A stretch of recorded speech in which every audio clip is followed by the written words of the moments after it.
Hello दोस्तों, कैसे हैं आप लोग। उम्मीद है आप लोग का एग्जाम पेपर हिंदी का बहुत अच्छा गया होगा। आइए मैं आप लोगों को ये हिंदी का पेपर का ऑब्जेक्टिव सोल्व करके बताती हूँ। आप लोग मिलाइएगा कि आपका कितना सही जाता है। तो देखिए, ये पेपर है हिंदी का फर्स्ट सिटिंग का है, एग्जाम का फर्स्ट सिटिंग का है, एफ सेट एफ का है। तो देखिए, पहला क्वेश्चन क्या कह रहा है, दही वाली मंगम्मा शीर्षक पाठ के अनुवादक है। दही वाली मंगम्मा शीर्षक पाठ के अनुवादक के हैं। लेखक है श्रीनिवास जी, लेकिन इसका हिंदी अनुवादक कौन किए थे, बी आर नारायण। कौन किए थे, बी आर नारायण। देखिए अब दूसरा क्या कर रहा है, माँ शीर्षक पाठ में माँ जी मंगू की मौत को किस रूप में छुटकारा मांगती है। माँ जो थी मंगू को किस रूप में छुटकारा मांगती थी, इसके इलाज को लेकर मौत को किस रूप में छुटकारा मांगती थी, प्राकृतिक रूप से, आपदा के रूप में, अप्राकृतिक रूप में, दर्दनाक रूप में। तो हो जाएगा इसका अप्राकृतिक रूप में। तीसरा क्वेश्चन क्या कर रहा है, नगर शीर्षक पाठ में वल्ली अमाल अपनी लड़की पापाती के साथ मदुरै के अस्पताल के किस विभाग के बाहर बैठी प्रतीक्षा कर रही थी। हो जाएगा इसका तीन का हो जाएगा क्या, शल्य चिकित्सा विभाग के बाहर बैठी थी, बहिरंग रोग विभाग, या सामान्य चिकित्सा विभाग, या त्वचा रोग विभाग। तो इसका हो जाएगा त्वचा रोग विभाग, नहीं त्वचा नहीं होगा, इसका हो जाएगा बहिरंग रोगी विभाग। इसका बी हो जाएगा, जिसका मतलब क्वेश्चन पेपर है वो मारी होगी, इसका हो जाएगा लेकिन B. The notes book of Malte Laurids Brigge उपन्यास के लेखक हैं।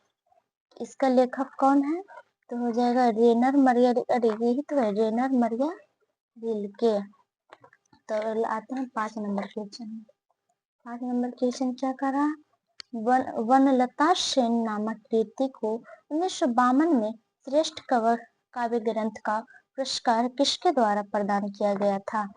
किसके द्वारा प्रदान किया गया था, हिंदी साहित्य सम्मेलन के द्वारा, साहित्य अकादमी के द्वारा, निखिल बंग रविंद्र साहित्य सम्मेलन के द्वारा, निखिल बंग रविंद्र साहित्य सम्मेलन के द्वारा। 6 नंबर क्या करा, कविताओं की चर्चित श्रृंखला कवि ने कहा से निम्न में कौन शीर्षक कविता ली गई है। कौन कविता से ली गई, अक्षर ज्ञान से ली गई है। निम्न में कौन शीर्षक कविता हमारी बेपरवाहियों के बाहर विपरीत परिस्थितियों से लगातार लड़ते हुए बढ़ते जाने वाले जीवन का चित्रण प्रस्तुत करती है। तो कौन सा है, 7 का ये हमारी नींद।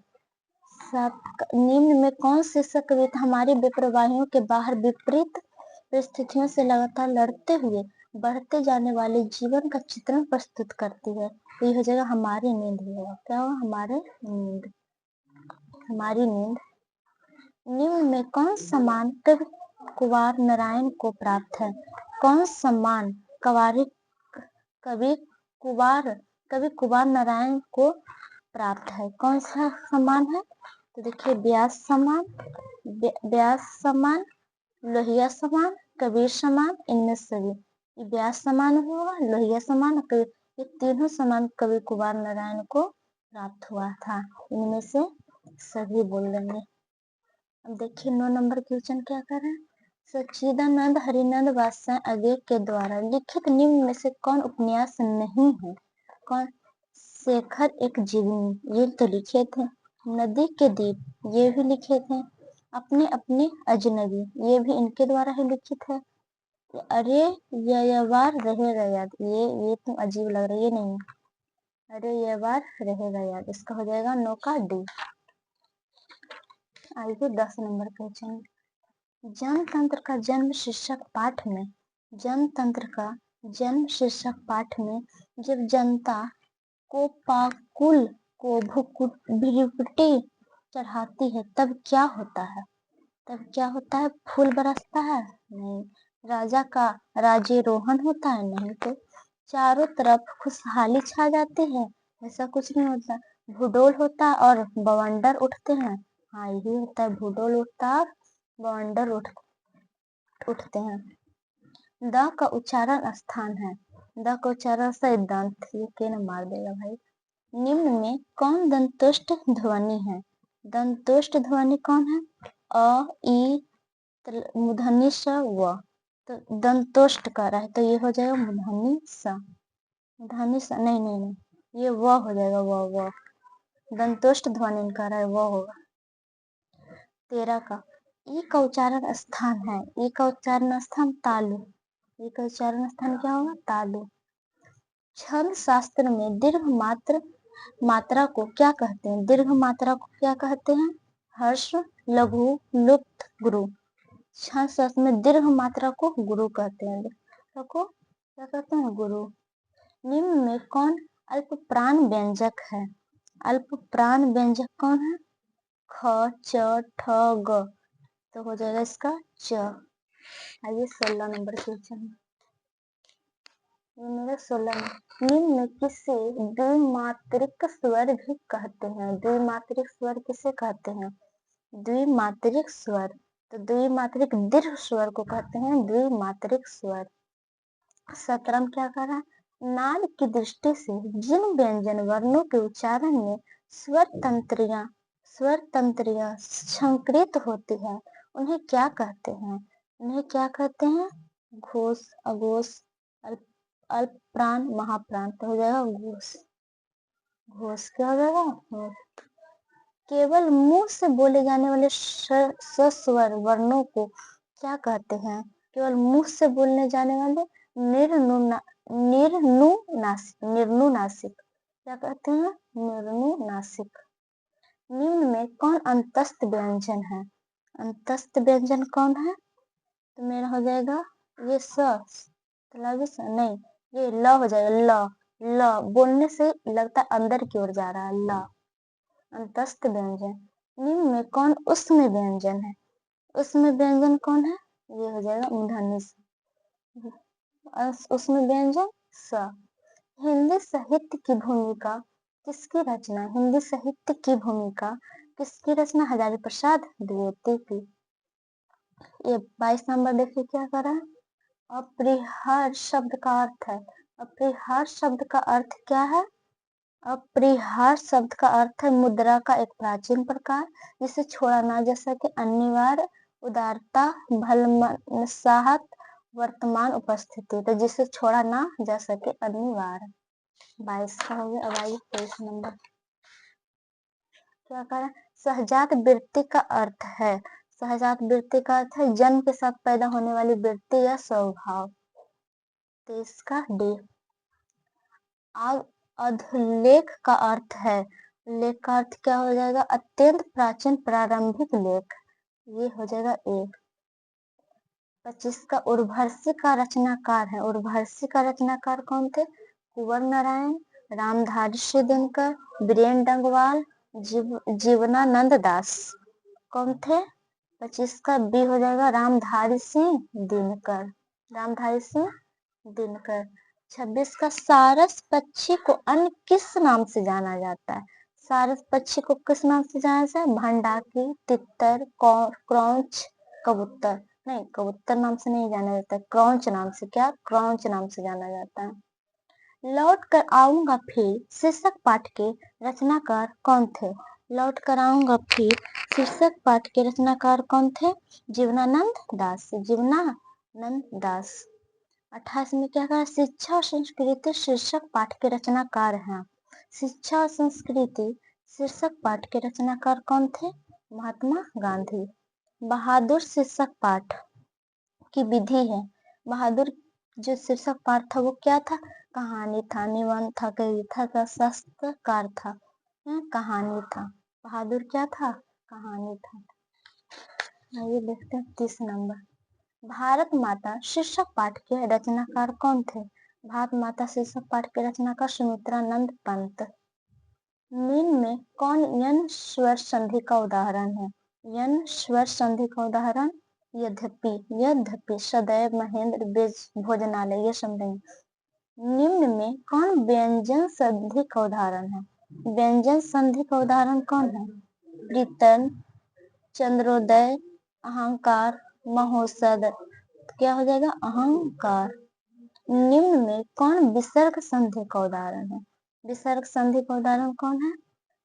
नदीस, नयन, नारीश्वर, ये सब विसर्ग संधि का उदाहरण है? नहीं। निश्चल, निस्जुर अचल, निस्जुर चल, निहजुर चल हो जाएगा, तो ये निश्चल। 34 का, जब एक व्यंजन अपने समान अन्य व्यंजन से मिलता है तब उसे क्या कहते हैं? तब उसे क्या कहते हैं? अन्य व्यंजन से मिलता है तो द्वित्व व्यंजन कहते हैं। क्या कहते हैं? द्वित्व कहते हैं, द्वित्व। लेने के देन पढ़ना, लेने के देन पढ़ना मुहावरे का अर्थ है लाभ के बदले हानि, लाभ के बदले हानि। देखिए 36 नंबर, सिर से पैर तक के लिए एक शब्द है। सिर से जो पैर तक का शब्द होता है उसके लिए एक शब्द है आपदम, आपादम, आपादमस्तक, आपादमस्तक, आपादमस्तक। डी, आपाद मस्तक। निम्न में देखिए बोलने से ही लग रहा है आपाद मस्तक। पाद मस्तक मतलब पास मस्तक, मतलब एड़ी से चोटी तक, सिर से पैर तक के लिए एक शब्द है आपाद मस्तक। निम्न में कौन शुद्ध वाक्य है? शुद्ध वाक्य कौन है? मुझे प्यास लगा है। प्यास क्या है? स्त्रीलिंग है, प्यास स्त्रीलिंग है। मुझे प्यास लगा है नहीं, इसका हो जाएगा मुझे प्यास लगी है। पाकिस्तान का हार हो गया, ये नहीं, पाकिस्तान की हार हो गई, ये शुद्ध वाक्य होगा। पाकिस्तान की हार हो गई, लाश जल गई, ये शुद्ध वाक्य है। सुबह हो गया, ये भी नहीं, इसका हो जाएगा शुद्ध वाक्य सुबह हो गई है। आरंभ का विलोम शब्द अंत, आरंभ का अंत। उत्तम का विलोम शब्द, उत्तम का विलोम शब्द क्या हो जाएगा? उत्तम का उद्धम, उत्तम का उद्धम। 40 का देखिए, पंडित का विलोम शब्द क्या हो जाएगा? पंडित, पंडित है, पंडित का मूर्ख, पंडित का मूर्ख। 41 नंबर, परंपरा का मूल्यांकन शीर्षक पाठ के अनुसार साहित्य के निर्माण में किसकी भूमिका निर्णायक है? किसकी भूमिका निर्णायक है? प्रतिभाशाली मनुष्य की भूमिका, हाँ, प्रतिभाशाली मनुष्य की भी, प्रतिभाशाली मनुष्य की नहीं, अनैतिक मनुष्य की भी नहीं, बलशाली मनुष्य की भी नहीं, ये गलत है। अब 42 नंबर पे जन्म आता है। लेखक अमरकांत का जन्म कहाँ हुआ था? अब लेखक जो अमरकांत थे उनका जन्म कहाँ हुआ था? बलिया उत्तर प्रदेश में, बलिया उत्तर प्रदेश में। 43 नंबर क्या कर रहा है? नागरी लिपि शीर्षक पाठ कहाँ से लिया गया है? नागरी जो लिपि शीर्षक पाठ है वो कहाँ से लिया गया है? भारतीय लिपि से लिया गया, भारतीय लिपि की कहानी से। 43 का डी। 44 का, नाखून क्यों बढ़ते हैं? शीर्षक पाठ के अनुसार मनुष्य के द्वारा नाखून काटने की, यहाँ काटने की बोल रहे, नाखून काटने की जो प्रवृत्ति वह किसकी निशानी है? नाखून काटने की जो प्रवृत्ति है वो मनुष्यता की निशानी है, और नाखून बढ़ाने की जो प्रकृति वो पशुता की निशानी है। यहाँ काटने की बात हो तो हो जाएगा सी, ए नहीं हुआ। 45 में, संस्कृत, ग्रीक और लैटिन भाषाओं में समानता से मैक्स मूलर को किसने अवगत कराया? किसने अवगत कराया? डॉक्टर कल्ली ने, सर विलियम जोन्स ने, सर विलियम जोन्स नहीं होगा। नलिन विलोचन शर्मा की माता का नाम क्या था? रत्नावती शर्मा, सी। डॉक्टर भीमराव अम्बेडकर ने किसको भारत का एक प्रमुख और प्रत्यक्ष कारण माना है?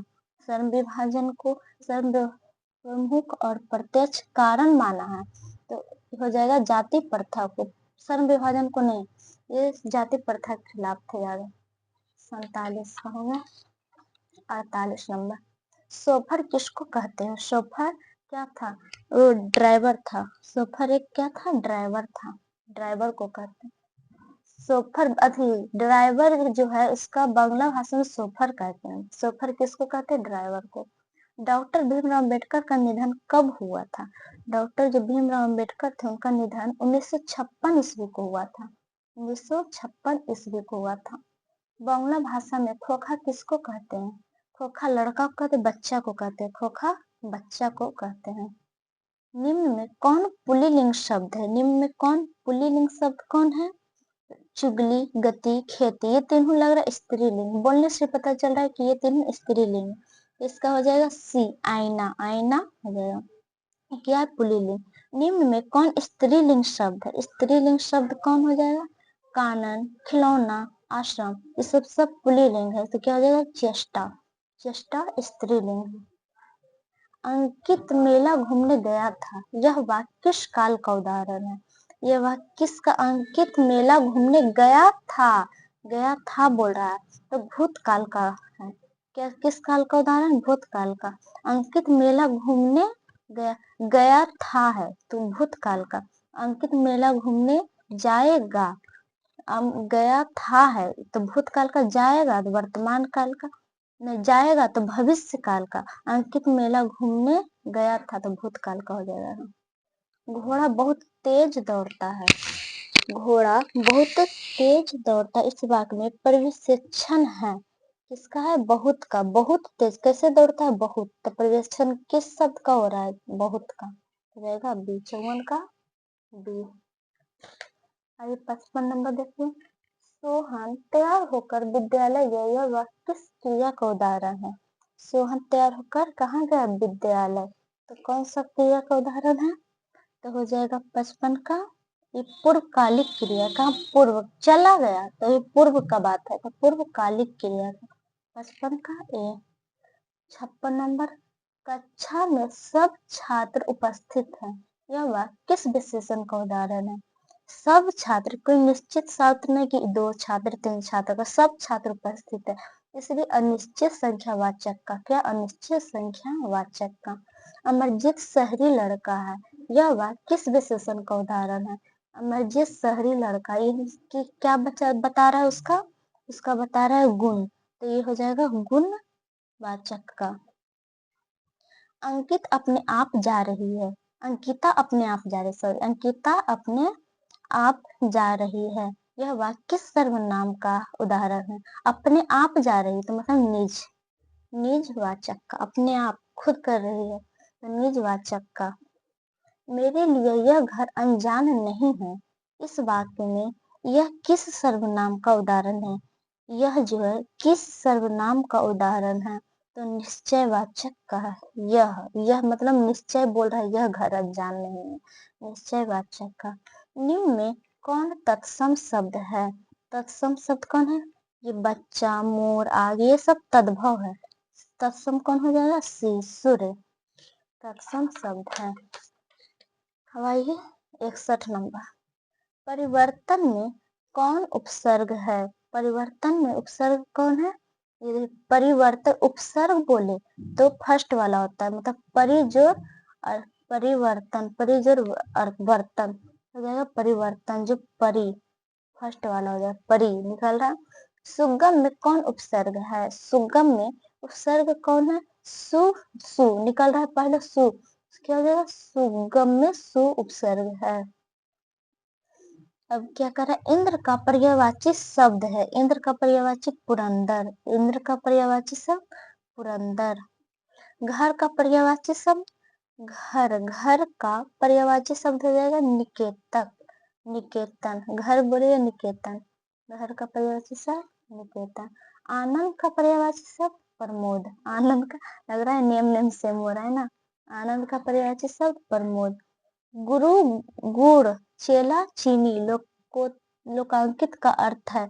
गुरु, गुड़ और चेला, चीनी का अर्थ क्या होगा? अर्थ शिष्य का गुरु से बढ़ जाना, शिष्य का जो है गुरु से ज्यादा बढ़ जाना, शिष्य का गुरु से बढ़ जाना। बसंत आया और बाग में फूल खिल गए, बसंत आया और बाग में फूल खिल गए, किस वाक्य का उदाहरण है? तो बसंत आया और बाग में फूल गए संयुक्त वाक्य का, संयुक्त वाक्य का। अब आइए 68 नंबर में, शुभम, शुभम गोपाल को दूध दे रहा है, यह किस कारक का उदाहरण है? किस कारक? कर्ता ने कर्म को आ रहा है कर्म का, कौन सा कारक का होगा? कर्म का, कर्म का। माँ ने बच्चे को सुलाया, यह किस कारक का उदाहरण है? ये भी हो जाएगा कर्म। बच्चे ने किसको अथी, माँ ने किसको सुलाया? बच्चे को, तो हो जाएगा कर्म से। कर्ता ने कर्म को, कर्म आ रहा है को आ रहा है किसका? कर्म का। बुढ़िया का बहुवचन रूप है, बुढ़िया का जो बहुवचन रूप होगा क्या हो, बुढ़ेन, बुढ़ीजन, बुढ़ीवृंद, ये बुढ़िया, बुढ़िया, ये हो जाएगा डी, ये नहीं होगा। कुलश्रेष्ठ किस तत्पुरुष समास का उदाहरण है? कुलश्रेष्ठ किस तत्पुरुष समास का उदाहरण है? तो हो जाएगा अधिकरण, अधिकरण समास का उदाहरण है, अधिकरण तत्पुरुष समास का उदाहरण। चंद्रशेखर किस समास का उदाहरण है? चंद्रशेखर अव्ययीभाव समास का उदाहरण है। 73 का गाय बैल किस समास का उदाहरण है? तो ये हो जाएगा द्वंद्व, गाय बैल माता पिता, ये सब क्या हो जाएगा, द्वंद्व समास का उदाहरण है। आइए 74 नंबर, बाजार विशेष का उदाहरण है। बाजार विशेष का उदाहरण क्या है? बाजारू, बाजार विशेष का उदाहरण, विशेष का विशेषण है, विशेषण बाजारू। नगर का नागरिक, नगर का नागरिक। पर्वत का पर्वतीय, 72 का, 76 का बी, 77 का शिक्षा में कौन प्रत्यय है? शिक्षा में कौन प्रत्यय है? प्रत्यय बोले तो फर्स्ट वाला, उपसर्ग बोले तो लास्ट वाला। शिक्षा, शिक्षा में कौन प्रत्यय है? शिक्षा में शिक्षा, शिक्षा वाला छ, तो हो जाएगा बी, बी। अगर जो इसमें उपसर्ग बोलता तो ये हो जाता अ, शिक्ष जोर अ, तो हो जाएगा इसी हो जाता। अगर जो उपसर्ग बोलता तो सी, प्रत्यय बोल रहा है तो बी होगा। प्रत्यय बोल रहा है तो क्या, नहीं, नहीं, प्रत्यय बोल रहा है, प्रत्यय बोलते तो लास्ट वाला, और उपसर्ग बोले तो फर्स्ट वाला। तो शिक्षा, शिक्षा, शिश जो अ, तो ये हो जाएगा सी होगा इसका, क्योंकि प्रत्यय बोल रहा है। अब 78 का डाकू में कौन प्रत्यय है? डाकू, प्रत्यय बोल रहा है तो लास्ट वाला डाकू, क्या आ रहा है, डाकू, क्या डाकू, ऊ आ रहा है, ऊ। 78 का ए, डाकू में कौन प्रत्यय है? ऊ। हसोड़ा में कौन प्रत्यय है? हसोड़ा, ओढ़, ओढ़, हसोड़ा, हस जोर ओढ़ आ रहा है, क्या ओढ़ आ रहा है, ए। प्रत्यय बोले तो लास्ट वाला। अवकाश में कौन उपसर्ग है? यहाँ उपसर्ग बोला है तो फर्स्ट वाला, अब जोर आकाश, अब जोर आकाश, तो फर्स्ट वाला उपसर्ग बोला है तो फर्स्ट वाला क्या हो जाए, अवकाश, ए। 80 का ए, 80 का सी, सी, 80 मारे हैं बोलते हैं। 81 पे निम्न में कौन देशज शब्द है? देशज शब्द कौन है यहाँ? देशज शब्द खिचड़ी, खिचड़ी अपने देश का है भाई, देशज शब्द खिचड़ी। मेरे अध्यापक बहुत भले हैं, मेरे अध्यापक बहुत भले हैं, इस वाक्य में प्रयुक्त बहुत भले किस पदबंध का उदाहरण है? किस पदबंध का उदाहरण है? विशेषण पदबंध का, विशेषण पदबंध का। दिवाली किस संज्ञा का उदाहरण है? भाववाचक, नहीं, भाववाचक नहीं, व्यक्तिवाचक संज्ञा का उदाहरण है। निम्न में कौन जातिवाचक संज्ञा का उदाहरण है? कौन जातिवाचक संज्ञा का उदाहरण है? प्रोफेसर, प्रोफेसर कहने से सारे प्रोफेसर का बोध हो रहा है, इसमें कोई जाति नहीं है, इसलिए जातिवाचक संज्ञा का उदाहरण है प्रोफेसर, पूरे जाति का बोध हो रहा है प्रोफेसर कहने से।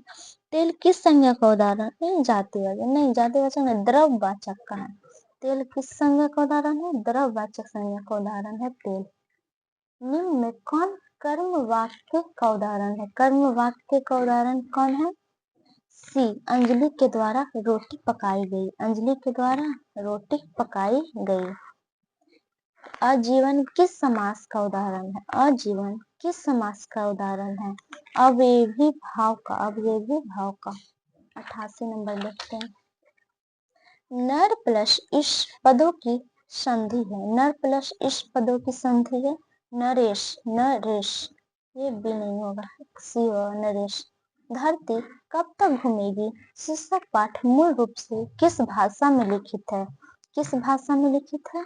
धरती कब तक घूमेगी किस भाषा में लिखी है? राजस्थानी, राजस्थानी। उड़िया तो लिखा है ढहते विश्वास का, उड़िया ढहते विश्वास, उड़िया नहीं होगा, ढहते विश्वास, ये हो जाएगा। धरती कब तक घूमेगी इस शीर्षक पाठ मूल रूप से किस भाषा में? राजस्थानी भाषा में। माँ शीर्षक पाठ के लेखक है, माँ शीर्षक पाठ के लेखक कौन है? ईश्वर पेटलिकर, ईश्वर पेटलिकर। श्रीनिवास जी किसका लेखक है? तो ये हो जाएगा श्रीनिवास जी हैं दही वाली मंगम्मा का। 7 कौड़ी होता ढाते विश्वास सुजाता नगर का।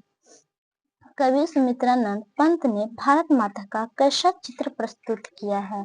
कैसा चित्र प्रस्तुत किया है? यथार्थ चित्र प्रस्तुत किया है। कवि बद्री नारायण चौधरी प्रेम घन के अनुसार किस वृत्ति का विकास चारों ओर हुआ है? किस वृत्ति का विकास चारों ओर हुआ है? दास वृत्ति का विकास चारों ओर हुआ है। कवि घनानंद के अनुसार प्रेम का सिद्धांत है। कवि घनानंद के अनुसार प्रेम का सिद्धांत क्या है? एक निष्ठा और पूर्ण संपन्न। ये हो जाएगा ए, 93 का ए। कवि रसखान ने पठित पाठ में राधा कृष्णा के प्रेम में युगल रूप का वर्णन किया है। वो युगल रूप का वर्णन क्या किया? कुंडलिया में। किसमें किए हैं? कुंडलिया में। तो आइए 95 नंबर में 5 क्वेश्चन और बचा है। क्या 95 नंबर क्वेश्चन क्या करा? हर्ष शोक ते रहे निहारो, हर्ष शोक ते रहे निहारो, नाही मान अपमान।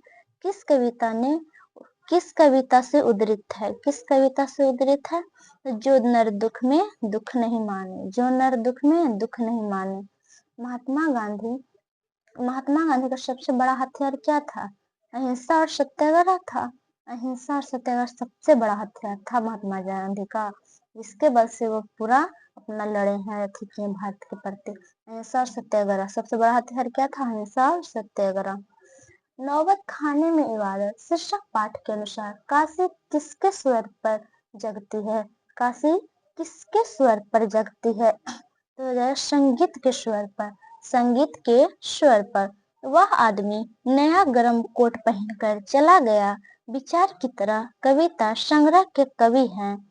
कविता संग्रह के कवि कौन है? तो इनका हो जाएगा विनोद कुमार शुक्ल हैं। कौन है? विनोद कुमार शुक्ल। अभिमन्यु में एकांत रचनात्मक प्रवास का अवसर किनको प्राप्त हुआ था? किनको प्राप्त हुआ था? अशोक वाजपेयी को। किनको प्राप्त हुआ था? अशोक वाजपेयी को। बिरजू महाराज का जन्म कहाँ हुआ था? कलकत्ता में हुआ था? नहीं। लखनऊ में हुआ था? नहीं। काशी में? नहीं। दिल्ली में। कहाँ हुआ था? दिल्ली में। बिरजू महाराज का जन्म कहाँ हुआ था? दिल्ली में। दिल्ली में। ठीक है, आप मिलाकर बताइएगा कमेंट में कि आपका कितना सही गया है।